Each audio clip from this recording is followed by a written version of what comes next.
Thank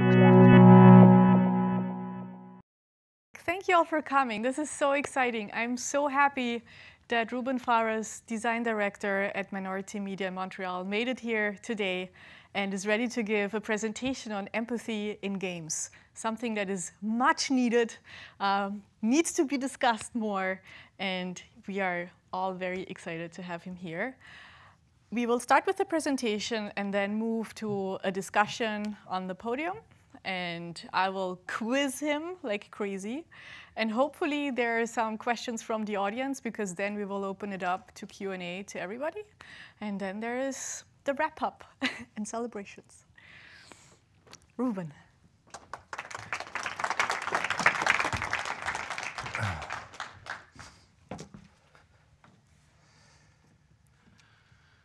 So good evening, everyone. My name is Ruben Farrus. I'm a creative director at Minority. We are a small independent studio in Montreal. And today I want to talk about games and the human experience. In particular, I want to talk about what makes video games different from anything else, why we didn't achieve our full potential yet, and why I believe that there is a real change happening right now. I've been in the industry for 8 years. I've worked on big and small teams and big corporations like EA and IDOS, and small independent teams like Minority in this case. And I sort of followed the regular path of learning game design and getting interested in how the whole thing works, and getting in the industry and getting excited for being in these big teams and working on these projects. But then once you learn all these things, you start wondering what's next, right? And in Minority, we make some of sort of unusual games, and these two games I'm going to show you now are the games that I'm most proud of, and I would like to show you the trailers now.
Our second game is called Spirit of Spring. I was the creative director for this one, and let me show you.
So, PAPO YO is really is a metaphor for this relationship between this kid and his abusive father. And Spirit of Spring is a game about how we deal with bullying. And these two themes are sort of unusual for a video game. But these themes are part of what's the human experience, what the sort of things that we deal in our life. And the reality is that when we're not playing games or making games, many things happen to us.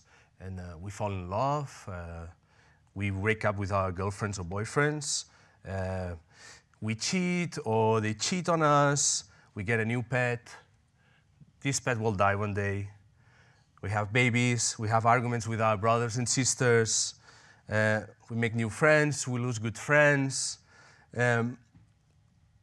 Many things happening to us, right? And when we consume entertainment, we think that we just go there to escape and to have fun. But really good entertainment and good art, what does is helps us deal with these problems, helps us deal with the reality, and helps us learn about the world and learn about ourselves. And I believe that video games are capable of that too. We just haven't got there yet. We haven't got enough games that do that yet. And what are the reasons why I think it's important that we learn how to make these video games that they'll talk about the human experience?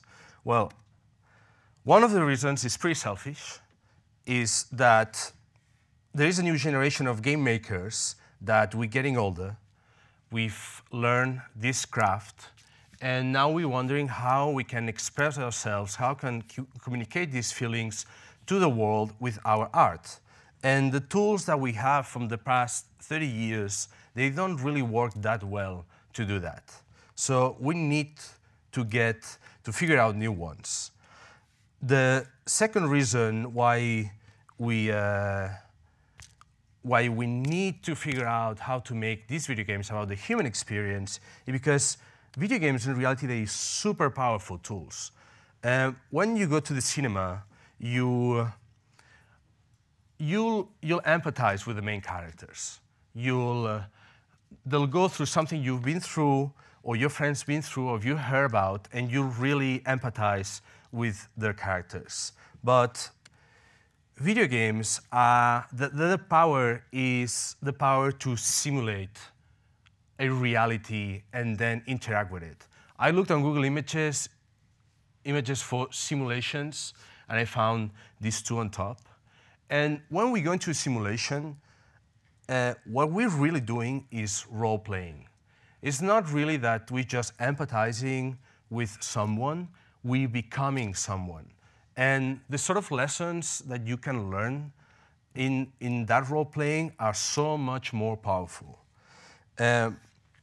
So if we have these big goals, why we haven't got there yet as a medium?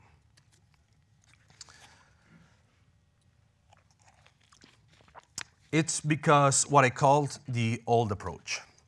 And the old approach, early on, 30 years ago, when people started experimenting with interactivity, they found out that the quickest way to get the player engaged was to appeal to his reptilian brain, right? They would make games where they would use the threat of death as an incentive. They would use high scores as an incentive. And all these appeals to the survival aspect of your animal brain. When you put a threat like this in front of someone, this overrides any other part of the brain.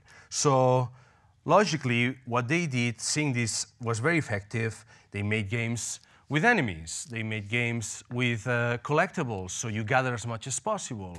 They made games with lives and game overs. And these mechanisms, they work very well. They're very effective, but they override any other part of the brain. The other way that they appeal to gamers was to target the analytical mind, because that's the part that deals with problem solving, and that's what makes us different as humans. We've evolved because of our capacity to solve problems. So when you put a puzzle in front of someone, quickly they'll try to figure out the solution. So what happens is that that bypasses the emotional mind that's right in the middle. And so in early attempts to make games more emotional, they would write a story that was maybe more human, but they will use the same mechanics that targeted both the reptilian brain and the analytical mind. So effectively, what we did was we figured out something that's addictive, something that's fun. We're gonna polish it and make it more beautiful. Then we're gonna keep polishing it and add 3D. And even to this day, this is the same game that we had 30 years ago with the same mechanics, just more beautiful, or not. This is not really beautiful, but you get what I mean. So this is where we got today. And it's sort of a dead end. So the new approach is one that thankfully, like over the last few years, a bunch of developers, they started trying to figure out how to change these. And for the last few years, and I humbly put our games over there, but for the last few years, we had very good examples of games that they really get you to feel something, and they talk about human experiences. And how they do that is by bypassing the analytical mind and the instinctive mind. And to do that, what you have to do is you have to avoid putting enemies in your game. The moment you put an enemy in your game, the moment you threaten the life of the player, they won't care about anything else. You have to be very careful with power-ups. And you have to be very careful too with collectibles that don't mean nothing for the story of that game. So how do you do a game without these three things? That's where game designers, we panic, because we're not used to do that. It's very scary, and we haven't, there's no formula that we can apply yet. But I want to give you a couple of examples that games I love and that they've done it successfully, and then we're going to talk about what did they do to achieve those goals. The yellow? It's good.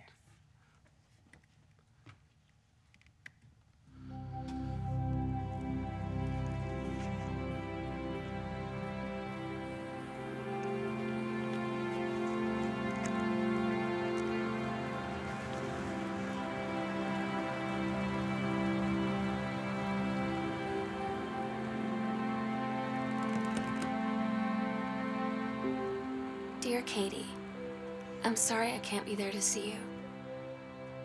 I'm just sorry. But please, please, whatever you might find, don't tell Mom and Dad.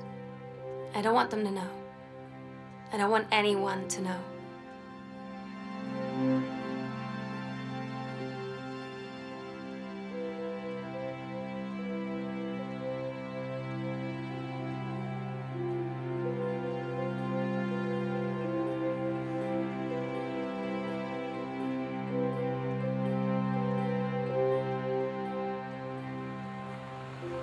Don't be worried, okay? We'll see each other again. Someday.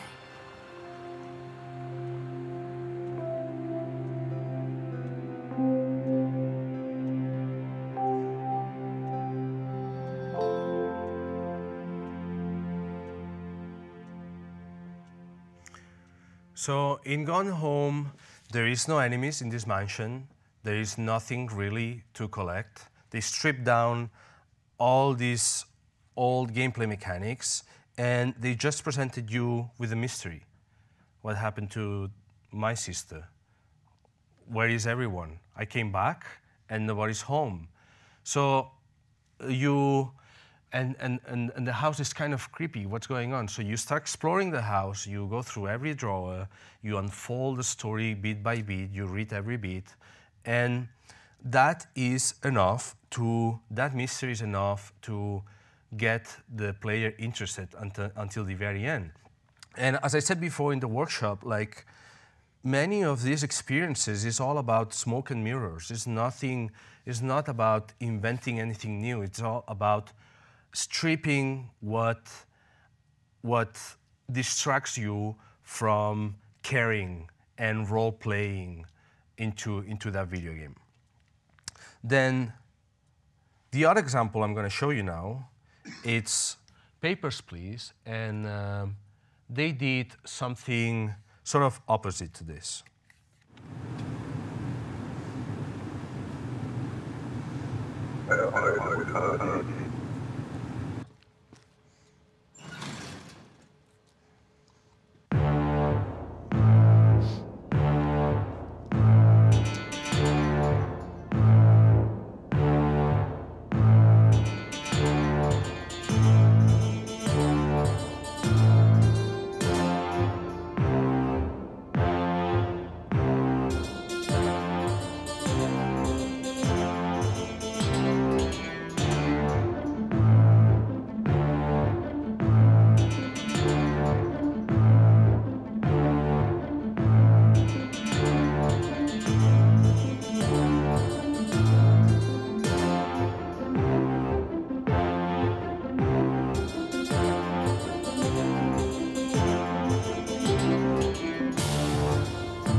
So what they did with this game, if you look at the game, it's heavy on puzzles. And it's, at the beginning, you're trying to beat the game. So in this game, how it works, people hand you their passport, and you have a book with immigration laws. So you take their passport and you compare, is this person allowed to enter or not? And as the game progresses, laws get more complicated. So it's a very analytical job of compare if the person can get in and get out, or has to get out. At the same time, depending on how you perform your job, you get more or less money for that day. And with that money, you keep your family alive. You feed your family, you keep them warm, you buy medicines for them when they get sick. So at the beginning, you're trying to beat this game. I want to do my job well and fast so I get enough money to keep my family alive. So there's the threat of that. There is this puzzle side of it. And this game should contradict everything that I've been saying in this presentation, right? But very soon you realize that this game is totally unfair. There is no way that you're going to save your family. There is no way you're going to do a good job with your job. It's very difficult, and it's set up in a way that you're going to fail. And when you realize that you're going to fail, and you realize that you cannot beat this game, then is when you start caring for the people that are in front of you. And they start telling their stories, and they start telling their background. And you're really playing this game, even if you have just brief encounters with everyone, you really feel guilty for your mistakes that you make. And you really feel for all these immigrants that are passing in front of you. So they took a very different approach. They analyzed every traditional gameplay, and they figured out a solution with the goal to make you feel something. So this is a new way to understand video games that is just starting right now. And in the industry, we're still feeling a bit like the growing pains of this change. But I want to finish giving you a bit of perspective. If we compare video games to the other recent art form, cinema, it's been around for maybe 120 years. It took them pretty much 30 years to figure out basic editing techniques that they are like what make us feel today when we watch a movie. At the beginning was pretty much like film theater. And let's not talk about sound or anything else. It took time, right? And the people in this craft, they learn the craft, they push forward to make it better. In video games, we are just 30 years in. And we had great games, and we've got somewhere. And now it's time for us to push further and see where we can get with this new art that's for us to explore and to make better. Thank you very much.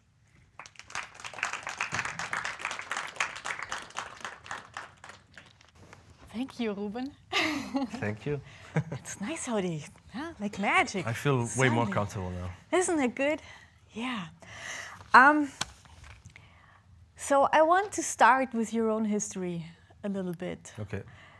There is one question that I get when we do prospective student days, you know, and then the concerned parents come in and the also concerned prospective students come in and they ask, well, is game design really the right thing? How would you know? So I'm asking you, when did you know that you are a game designer? I knew that I wanted to be a game designer the day that I learned that there was such a thing. I didn't know there was game designers, such a thing before, and I sort of I'm the youngest kid at home, so I'm very spoiled, and I always got what I wanted at home. So for me, there was no questioning if I wanted to do this or not. I just went for it, and you know, I was lucky in that way, and I don't know. It's very difficult to answer that question because for me, once you find your passion, I don't understand how you can say no to your passion, unless there is something that really stops you. Yeah. Nothing should stop you when you have a passion. It's very difficult to live with that idea of not following your passion. So do you think it was always around games? You told me before that you played with Legos, you were very attracted to screens Yes. and the technology behind it. Is that what was was there a direct transition to the video game part then? I don't know. I loved Lego. I still love Lego, and I have 30 years. And but as you say, like at those days, like there wasn't consoles that were not that popular yet. And I remember just seeing, I was maybe 6 or 7, and anything that had buttons and a screen, that will be like a magnet for me. I would have to see. I think it's all about the interactivity, because these things respond to us, right? So when you're a kid, like you see that, and it's like giving you so much feedback that I don't know. It's very difficult to resist. And yeah. So when I'm listening to this, explaining the inherent playfulness of Legos and the attraction of screens, that could be any game designer's background almost, but your approach is so different with the whole human experience. So where did that come in? Were you always wondering about people and what moves them, or how did that happen? No, it wasn't always like that. And I said to the guys before in the workshop, I remember studying game design, my master's on game design, and there was a brief note about like your responsibility as a game designer, because after all, you're creating something that's going to be used by other people. And I would laugh at it. I was like, I don't want any responsibility. I'm doing what I want, and if you use it the wrong way, it's your problem. But as I grew older, like I figured out that we either push for what we want or nobody's going to do it. So when I saw that I studied game design, I worked as a game designer, it's sort of like I learned how these things work under the hood, and sort of like I learned that, I started wondering what was next. And what was next is that I was growing older, and stuff was happening in my life, and I would go back to watch movies and read books, and they would like give me all this like new perspective on things, and I started thinking, what are the games that they do that for me? And I really struggled to like come up with examples for that. And now is a great challenge, because I have those motivations, and also there's a bunch of people going that way. So you sort of like go that way with them and try to figure out, you know, a breakthrough. What's the next breakthrough for video games? Mm-hmm. What have you learned from making video games about the human experience? Wow. What I've learned is that I wasn't prepared to make video games about the human experience. Who is? I wasn't prepared at all. And it's because I think that as game designers, they don't train us to open up, to share our feelings. Work environments, they're not that well prepared either to like come up and open up and like you know, talk about these things. And to create art that's going to move other people, you just really have to put it all out there. And it was almost like doing therapy. Like you know Vander, at Minority, the founder of Minority, and he was basically my therapist, and he made me open up and be able to express myself and share my feelings. And this way, when you're talking about feelings constantly, you start connecting emotions and the experience on the screen and the mechanics. And design meetings become some sort of like a cross between therapy and design. And you have to be in that mindset to be there. It's very difficult to dump someone in that meeting, and they're gonna think you're crazy, because it's a very high level sort of conversation, but it's very important. I think like film students and like literature students, like they eat that every day, you know, like they discuss how these works of art make people react, and we don't do that, and we should do that more. That's so true. Yeah, we are not used to thinking about games in these terms usually, but it just makes sense because we are all people and we have all of these feelings and emotions, and these are our tools, and that's our craft. So Absolutely. connecting that makes a lot of sense. What is the hardest part in this process, though? Is it digging deep and figuring out what really the theme is, or is it the mechanics? Is it translating the theme into the mechanics? It's once you've opened up, then I find it easy. Now I'll share everything with anyone that wants to hear. But then is the trial and error. There is no formula for making a game about any subject that you want to talk about in the human experience. Like every case is different, and we're sort of learning some rules that I wanted to like share with the people at the workshop, but there is a lot of going back and forth and a lot of failing. And with video games, there's something that's particular to is that in a movie, you can write a script and have a solid script, and you can get a feeling that that script is good. You can shoot the scene and see the actors and like get a very meaningful piece of information of what's the direction that's going. With video games, a lot of things come together at the very end, and it's a leap of faith that you have to do every time. Like Gone Home, it's a very simple game in terms of like mechanics, but everything works because of the music, because of the voiceover, because of the ambience with the lighting, because of the writing that you have to write over and over again. And you cannot prototype that on paper. So there is a leap of faith that you have to do when doing these games. You said something very interesting before, namely to make these kinds of emotionally evocative games, you have to avoid all the things that the traditional games do to target the reptilian brain. Yet, PAPO YO and Spirits of Spring, well, they don't have the classical collectibles, enemies, and these kinds of things, but they are very mechanic-driven as well. How do you find mechanics that match the theme? PAPO YO, for example, if you look at it, you could say it's a platformer with puzzles.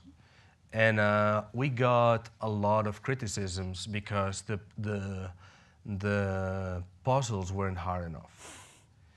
And Vander wanted specifically puzzles that were very easy because he wanted to avoid that you stop caring about the relationship between the monster and Kiko, and that you go and you just like try to figure out that difficult problem in front of you.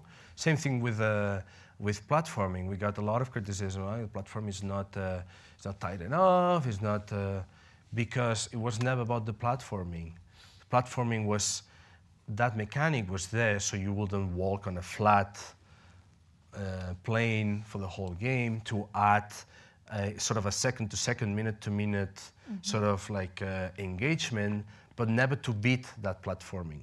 You know, you cannot die in PAPO. Yeah. Like another design decision that we made in PAPO is that when the monster gets mad and comes running after you and beats you and throws you in the air, you don't die. You are thrown in the air. And that's annoying per se. That's like, it's very annoying. You have to watch the animation over and over again. You don't want to get beaten. That animation is enough for you not wanting to get beaten. But the game is real. You cannot die. You have to deal with the monster. So you do use traditional mechanics, but then you ask yourself how you use them. That's the key to it. Yeah, and I feel that there is really something very poetic about both the mechanics that you use in both the games, like the bridge building and Spirits of Spring. So it's very nice.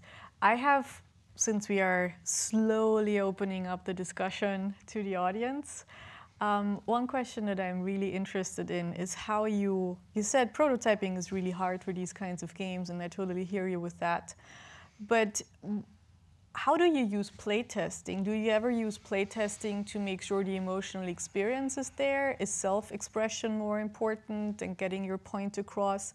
How do you find the balance between just being an artist and also having to make a buck?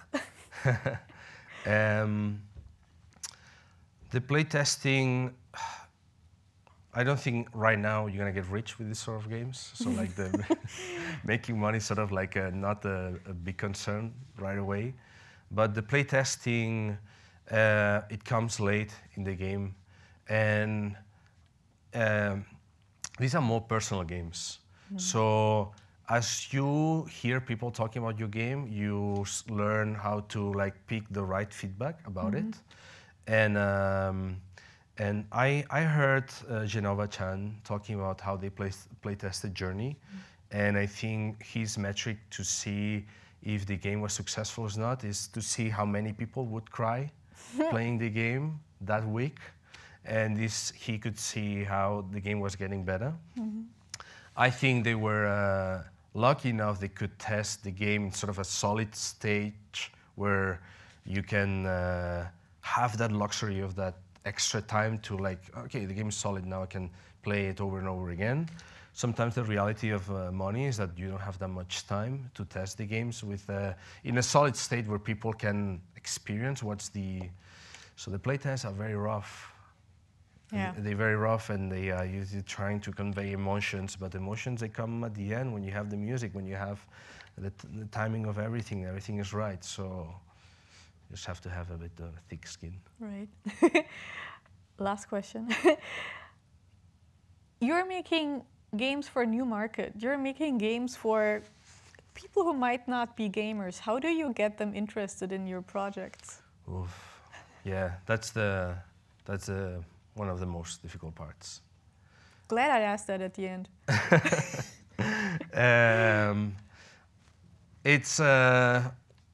I know what I can do is to make those games, and definitely on the business side, think of how that game, the metaphor that I'm gonna pick, is gonna appeal a wider audience, and hope that the early adopters, they're gonna talk about that game to sort of like people that they're interested about that theme that you're talking about.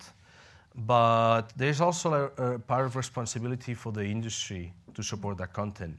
And while we can go and pitch and be, like talk about that with the business people, at some point it's not about you. So I'm focusing more on creating that sort of content. And it's not only for like non-gamers, it's for us too. Like we've reached that age where like, I don't have time to play a 40-hour game. I want to have a full experience in 2 hours. I want to try new things. I have a craving for new things, and I find it difficult to find enough games that they like really get my curiosity. So it's also for like the gamers that sort of lost a bit of interest. Yeah. Okay, now last question, because I was just told I have a few more minutes. Dream project, the one project you My dream project right now changes sometime, from like every week changes. But right now, my dream project is to make the equivalent of 6 Feet Under in video games, which is not a small ambitious. Yeah. That's good. Yeah. I liked it. Awesome. I'm sure there are questions from the audience. We have microphones on the side, so if you would like to direct a question at Ruben, please step to the mic. Go. Gonna get my water.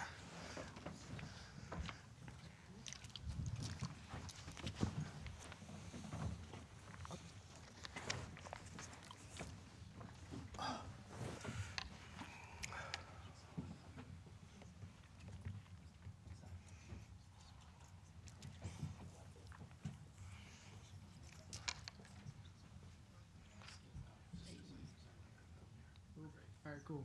Hey, my name is Ben Wright. I'm a digital cinema major here at DePaul.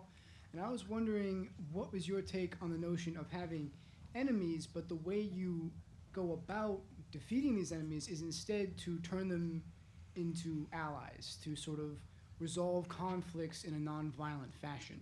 Would that fit into the model you're describing? It could be.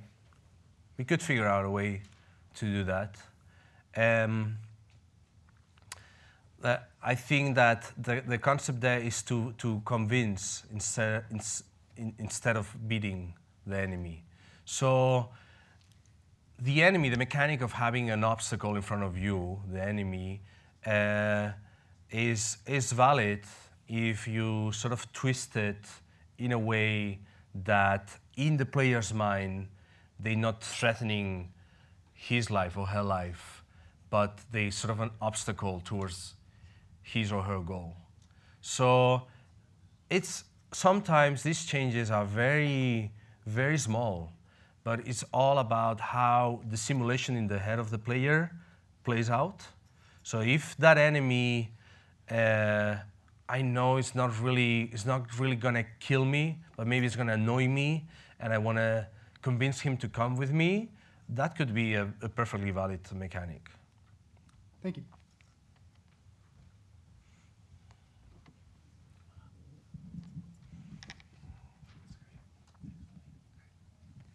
Hey, thanks for coming out. My name is Vladimir, and I would like to know, just you mentioned some design principles for making emotional content in games, but what about other types of games that aren't strictly emotional, perhaps like politically centered games, where the goal is not to provide a game that you can beat, but more as like a statement to make or an experience for a player to have? How would you... how would the design differ, do you think? So you're talking about games where your goal is to pass a message, let's say a political message.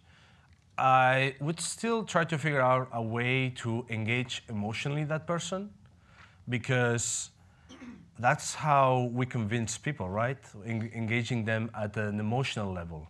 We believe that we decide things based on facts, but we really decide things based on the sort of emotions that are triggered in us. So I still would say that an effective way to do that is to not to show facts and not to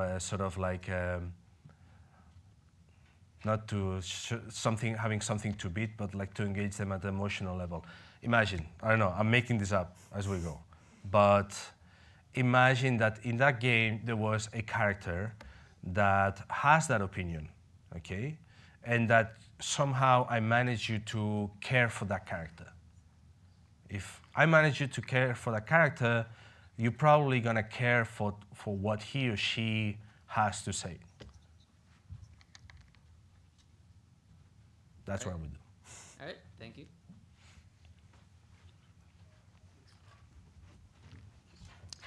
Evening. My question is, as your previous roles as a game designer and previously as a creative director in your previous release, I was interested to know what disciplines in the game industry that you've collaborated with that seems to show a more compelling experience in showing the human experience. So for instance, does working with the sound team, for instance, show that captured emotion more than working with the level design team? So are you asking me which discipline has a bigger impact in the final result, or are we talking about the people themselves, the level designers and music engineers and programmers? Yeah, the final result. Okay. The challenges or who makes or which role that seems to capture it much more easily than the other roles. One of the things that it's super important and we sometimes neglect until the very end is audio. Mm-hmm. Music plays a big role. I think it was George Lucas that said that audio was 51% of the experience. And you can go online and watch movies like Star Wars and Indiana Jones without sound, and you'll see what he means. Like they don't engage you at a physical level. And for me, audio plays a big role and is one of the less expensive things to add in your game, and also human voice. Like having an actor recording lines for your game and having some sort of, you can have a narrator, you can have a character that talks to you. Having a human voice, we're human, right? So like we engage at that level. So that has a big, big, big impact in the result. Thank you.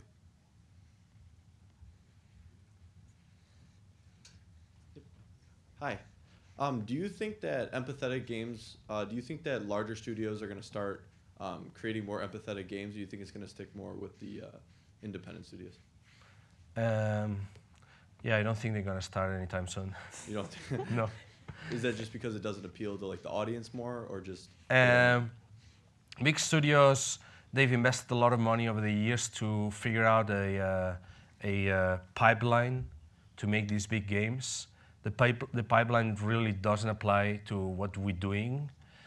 This is sort of a more experimental sort of work that we're doing. We're trying to figure out things, and they have many reasons to not to go there. You know, they're investing a lot of money. They want a return. They recognizing that there is that players demand something that's less shallow, and that demand like deeper stories, and that but they doing it the old way. And yeah, you'll have video like cutscenes, we call them, like the short videos between gameplay that they now more about the family of the main guy or so on, and kidnappings and things going wrong. But because the gameplay doesn't support, when I get out of the cutscene, I still have like a massive gun. Yeah. The gameplay doesn't support what you're trying to tell me in that video, and it's not working. They recognize that need, but their pipeline is not set for that. So I think innovation will come from small teams. Okay, perfect. Thank you. Hey, I just want to see if you'd expand on something you mentioned, just maturing as a person and having different life experiences as you get older, and how that shapes your career as a game designer and your goals and desires in your art, and how you want the industry to support different games like empathetic games. You showed the one like anti-bullying game. I wondered if you could just expand on messages that yourself and some more of your peers might be making, and why you think those are important for the industry. As I said, there is a like a selfish component to this, right? As an artist, I want to talk about what's sort of worrying me at this point in life, and like to be like, for example, I was talking about the 6 Feet Under game. Like, I am turning 32 this year. In my 20s, I was pretty much immortal. I didn't think about death at all, mine or about my loved ones. And now it turns out that my parents are growing old, and even our roles are changing. They were taking care of me, now I'm taking care of them. And they're getting old, and I'm far away from them. And like this becomes like an anxiety day by day, right? And I'm also like getting old. I'm also gonna die one day. That worries me. And I wanna create something that captures that, right? And helps us deal with that and give us a bit of hope. Cool. Great. Thanks. Hello. So I guess my question is, you did a timeline of sort of films, but you left out sort of like the early auteur works, like The Seventh Seal. And so there's a lot of films that were, you know, pretty early on that dealt with really deep themes, but that alienated a lot of people. So like it's hard to digest that. So when you're in the creative process, what do you do on, for instance, in a team, to say, no, this idea is important enough that I want to risk alienating my audience by presenting it? How do you manage those situations? And so that's a very good question, because that's one of the things that we believe on. Like PAPO YO is a game about an alcoholic father, and Spirit of Spring is a game about dealing with your bullies. I could have set Spirits of Spring in a schoolyard, in a schoolyard is a word, yeah? in a school, in a high school, but I know nobody will want to go there. I do not want to go there, right? So what we do is try to figure out a metaphor that sort of like creates an attractive setting for people to get in, and then once they start role playing, then is when the bad stuff starts happening. And I think it's very important, especially now for video games, that they want to try to pass on these themes, to have that metaphor that welcomes people in. And we still do that in movies, right? And we still like I don't know which examples I was giving today at the workshop. You know, like Edward Scissorhands, and any movie from Tim Burton is like a metaphor for his, you know, feeling that doesn't fit in. Every good movie, we go there because it's an exciting setting, and then like the metaphor is there to attract you, but then so you can then talk about something difficult. So that's a key piece for us to make these sort of games. If we were to make, there's indies that they do these sort of small games about like difficult subjects, and sometimes they stay too close to the difficult subject, then it's difficult to get in. Well, if I can have one follow-up, I'm sorry to do this and violate the format, but so how do you say to the player, like, okay, you basically help them to escape by having the game. So you draw them away from the real world. But then you want to bring them back in. You want to say, no, this is a real thing. Now apply what I'm teaching you in real life. How do you convince them? How do you shift over into that more sincere role? How do you manage that? So there is a couple of things there. I'm not trying to make games to give you a lesson. Like in the case of Spirits of Spring, there is no lesson at the end. This is how you should deal with bullying. This is what you should do to your bullies. And I did that very specifically, so it's like movies or books. They talk about that. They don't give you a lesson that you can apply, because then you falling into edutainment, we call it, and sort of like it's not about that. Gets really preachy. Exactly. Thank you. Yeah.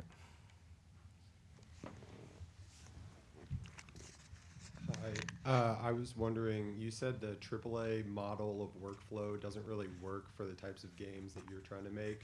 What kind of workflow do you have that's successful in making these sorts of games? I would love to have a board here, and I'll do some drawings, but I'll try to summarize, like very high level, very superficially, both models, okay? So in AAA, you have a budget of $50 million, and they say, with $50 million, you have to do something that's gonna sell at least 10 million copies. And we know that 10 million copies today, to sell that, you need driving, shooting, and a bit of stealth, right? So you're gonna go and you're gonna get on one side like a driving simulator that's awesome, shooting with cover mechanics and so on, and stealth, well, like whatever you do in stealth. And then they'll go like, okay, now give me an interesting story. So a writer in another room will come up with an interesting story where your like niece has been kidnapped and you want to save your niece, and you're like super engaged because you want to save your niece, and they're like, okay, good, that's a great story. How so how we do that in gameplay? I don't know. In this mission, you're gonna drive to wherever the bad guy is. Okay, so then how do I talk with the guy? Like, no, you cannot talk. We don't have that mechanic, but you can shoot. So okay, I'm gonna shoot, and so on, right? So the result cannot get you there. What we're trying to do with our model is you first come with what you want to talk about. What's the theme that you want to talk about? Then you come up with the metaphor and the setting where you're going to talk about that. So I'm going to talk about that in Las Favelas, in the shanty towns in Brazil, because it's sort of a place that people know, and I'm going to add these magic elements of the monster and the robot and so on. And you say, okay, so the emotions I went through with this problem were ignorance at the beginning, and then like fear of knowing that my father is an alcoholic, and then anger that I cannot solve that. And then with those, you look at your mechanics, which is the kid that can navigate and explore the environment, which is the monster that will get mad to you sometimes. And you use those to sort of like match these emotions that you want the player to feel. And on top of that, while you're doing that, you're like looking at good traditional linear storytelling, and you look at what sort of storyline that you can have to have those emotional plot points that will get you engaged emotionally. And you go back and forth. Like, okay, the story really, I need really here the hero to lose every hope, to be hopeless, okay, so how do you do that? Okay, so the robot gives you double jump, so we're gonna kill the robot at this point. And then you don't have more that mechanic. So like you go back and forth between story, that you know that story structure works, and you see how the gameplay can support that, and you do that a lot, a lot. And then hopefully you come up with something good. Thank you.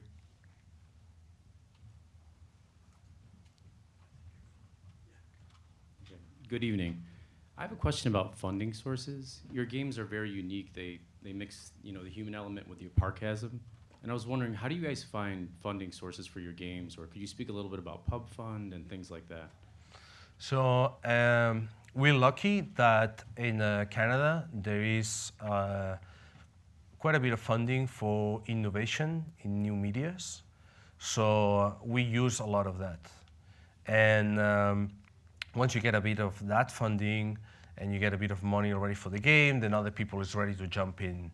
So there is a craft there to like bootstrap your way to have enough money to make that game, and we sort of manage it doing like that. It's also being like independent studio, like you like knock every door. You knock every door, and sometimes you get money from Sony for PAPO YO. Sometimes you self-fund it, like Spirit of Spring, and you do like that. Now you keep an eye on new trends in the industry. Now VR is coming, so you explore what sort of money is there that would allow you to make your experiences in VR and so on. But there's no magic formula. Thank you very much. We have one last question, or time for one last question. Somebody? No? Okay. All right. Thank you, Ruben, for this very insightful talk and questions and answer session. Thank you all for coming. I think that concludes our